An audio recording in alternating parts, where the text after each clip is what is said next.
the law of the king, let judgment be strictly executed on him, whether for death or for banishment, or the consumption of his goods, and or imprisonment.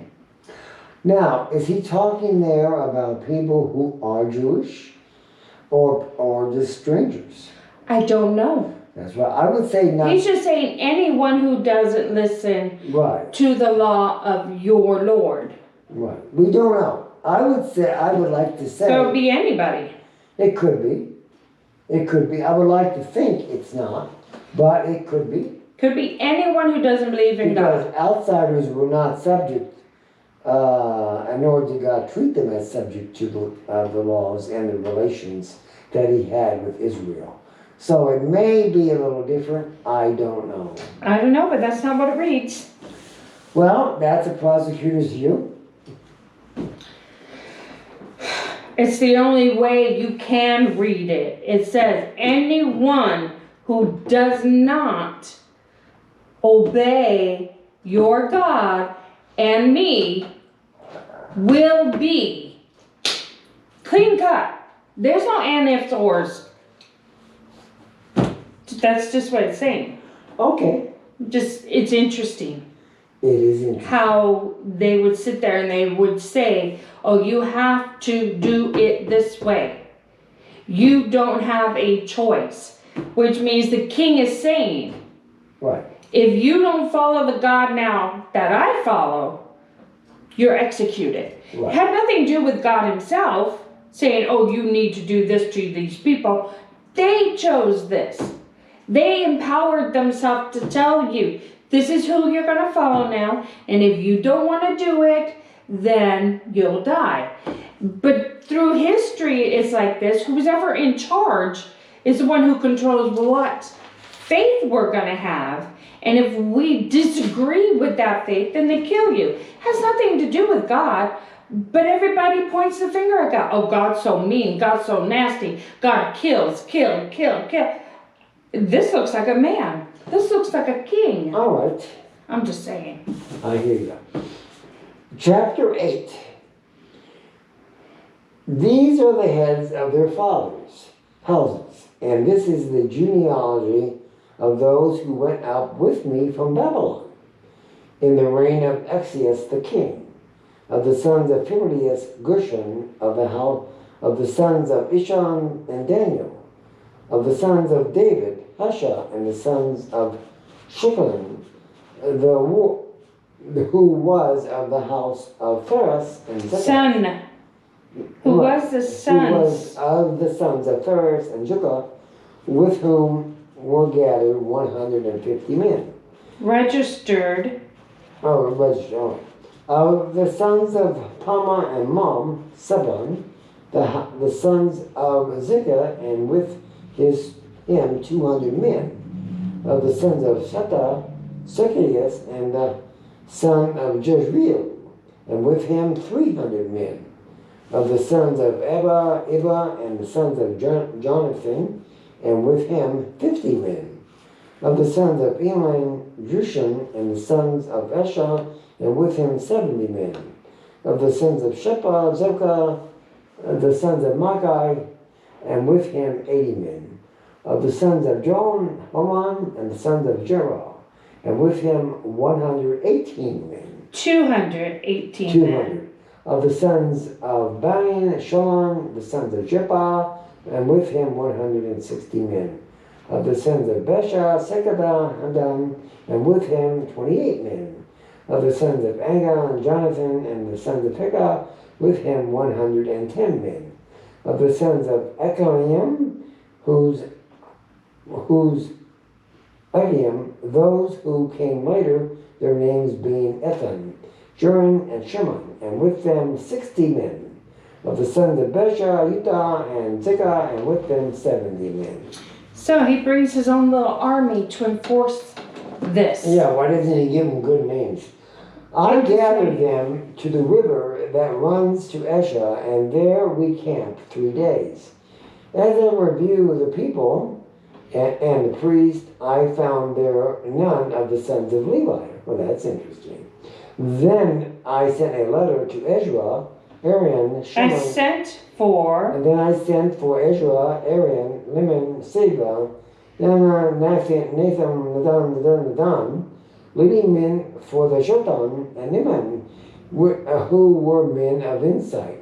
And sent them to Idaho, and the leading men at the place Keposhia, telling them what to say to Idom and his brothers, and the temple servants at the place of Kispia, namely, to send us ministers for the house of our God. And by the good hand of our God on us, they brought us a man of discretion, the sons of Mesha, the sons of Levi, the sons of Israel, namely Shephan, with his sons and kingsmen, 18.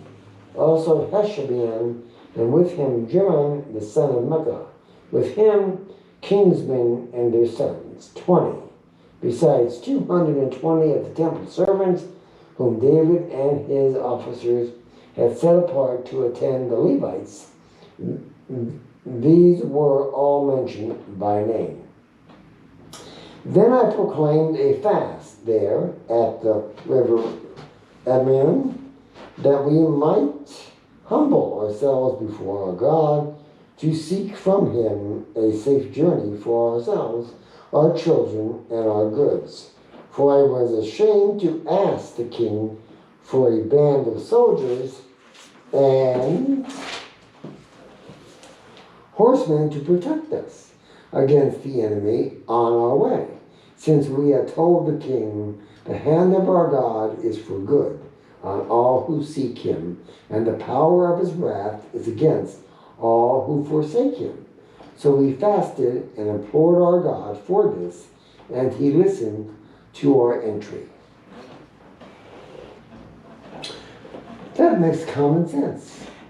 That they didn't want to die and they didn't bring soldiers with them, and they told the king, we don't need your soldiers because we're only going to be good because people. God told them that. And if you No, I didn't. I fully get it, because when you see this army of men coming and they're not armed, they don't have soldiers with them, they're not being protected by anyone, you're not to jump to, oh, they're coming here to invade. You're more like, okay, well, what do they want? Because their hands are open and they want something. They want maybe peace, they want to talk. Maybe we're not going to pick up our weapons and try to kill them. So I understand the whole concept of, no, we don't need your soldiers. But he's like, well, maybe we should pray first, just in case, so God comes with us. And so the people we're going to will understand we're coming in truth, we're coming as friends, we're not coming to invade and kill you. I just said Although they will probably do that later. I just said that. Yeah, but I said it nicer. Yeah, but you added a bitter part at the end that wasn't there. But it could have been true. But you're a woman, so I accept it. No. Then I set apart, You men kill. Then I set apart 12 of the leading priests, Shimon, Hesha, and the 10 of the kingsmen with them. And I weighed out to them the silver and the gold and the vessels and the offering of the house of our God, that the king and his counselors and his lords and all Israel theirs present had offered. I weighed out into their hands 650 talents of silver vessels worth 200 talents, and 100 talents of gold, 20 bowls of gold worth 1,000 denarius, and 2 vessels of fine bronze, bright bronze, as precious as gold. And I said to them, you are holy to the Lord, and the vessels are holy, and the silver and the gold are free will offerings to the Lord, the King of your fathers. Guard them. The God of your fathers. Guard them and keep them until you weigh them before the chief priest and the Levites and the heads of the father's house in Israel at Jerusalem, within the chamber of the house of the Lord. So the priest and the Levites took over the weight of the silver and the gold and the vessels to bring them to Jerusalem, to the house of our God. Then we departed from the river of Bashan on the 12th day of the first month to go to Jerusalem. The hand of our God was on us, and he delivered us from the hand of the enemy and from the ambush by the way. We came to Jerusalem, and there we remained 3 days. On the 4th day, within the house of our God, the silver and the gold and the vessels were weighed into the hand of Merith, the priest, son of Eric, and with him Elijah, the son of Phinehas, and with them were the Levites, Joban, the son of Jesha, and Nun, the son of Ben, and the whole was counted and weighed, and the weight of everything was recorded. At that time, those who had come from captivity, the returned exiles, offered burnt offerings to the God of Israel, 12 bulbs of all 12 bulls. of all silver, 96 rams, Bulls for all Israel. 77 lambs, and as a sin offering 12 male goats. All this was a burnt offering to the Lord. They also delivered the king's commission to the king's straps and to the governor of the province beyond the river, and they aided the people and the house of God. Yeah, all the ones who were exiled, who were